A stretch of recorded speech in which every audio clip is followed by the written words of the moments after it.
Ini dia kitchen cabinet yang aku plan dengan harga yang murah dan nak yang cantik. So nak tak nak memang kena pasang sendiri.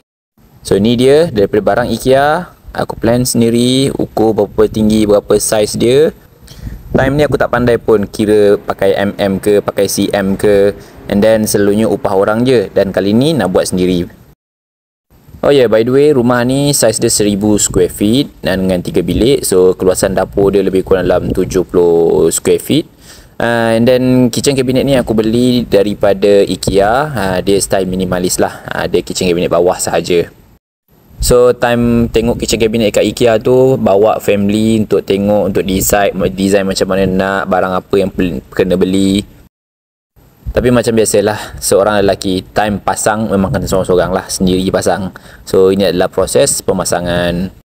Total aku beli ada 4 yang besar, tempat stove besar, dan 2 yang kecil. And then yang besar tu ada 2 nak kena cut out untuk potong bahagian atas dia, nak masukkan kawasan sinki. So balance kawasan tepi ni untuk standby peti ais. Time ni pinggang pun dah mula rasa sakit, baru buat satu kitchen cabinet yang kecil saja. Ini dan sekarang kitchen cabinet yang kedua tengah buat.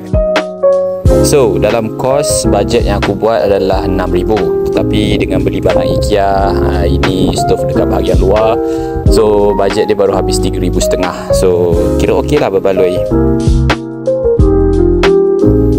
Cuma itulah kos kepenatan, memang kena buat sendirilah. Nak buat macam mana nak murah kan. Okey, dah siap pemasangan dan inilah dia hasilnya secara kasar. Dan kawasan tengah yang kosong tu, itu nak masukkan sinki. Bila dah penat, kita rehat jap, melayan hujan, pemandangan hujan. Ini menghadap ke genting lah. Cabaran yang ada adalah paip air tu terlalu rendah dan sinki kawasan depan dia nak ukur berapa saiz dia.